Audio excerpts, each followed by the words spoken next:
Welcome back to my What If Twilight series. What if Bella had been raised in Forks with Charlie? We decided yesterday that Renee in this alternate universe would have met a man much earlier, maybe when Bella's like 5 years old, and she would have just let Charlie keep Bella during one of those summer vacations. She would have just been like, you know what, I have a man, like you can have custody. Many of you commented that the man that Renee would meet would be a vampire. One of you commented and said that it would be Aro, and that Aro would want to change Renee because of the way her brain works. If you know me at all, you know that one of my very favorite headcanons is that Renee would absolutely become a vampire after eventually finding out that Bella is a vampire maybe 10 years down the road, and that she would have the power of compulsion, but that she would use the power for like stupid and really annoying things, but that she would eventually end up with Volturi because Aro would sense this power, and that she would end up in either some sort of relationship with Aro, but that Aro would eventually unalive her for being too annoying. So if we could get that going earlier, that would be great. Does Renee become a vampire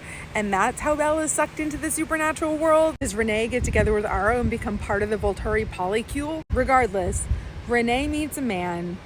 Bella's left in Forks with Charlie. She's 5. She's gonna have Jacob, who's gonna be 3, and she's gonna have Jacob's older sisters, Rebecca and Rachel, who are 2 years older than Bella, so they'll be 7. And she's gonna have Jacob's mom, Sarah. And I think a lot of people suggested this. I think they're right. I think that Bella would really bond with Rachel and Rebecca, maybe as opposed to Jacob early on, because you're still in the kind of thing where it's like, boys, gross. But this is going to be an opportunity for Bella to have female friends from a very early age and to develop as a girl's girl as opposed to a pick-me. This may be a more important development than even her not getting tangled up with Edward, is that she's gonna be the kind of girl that you would really want as a friend, instead of the kind of girl that refers to all of her female friends as jabbering and prattling in her internal monologue.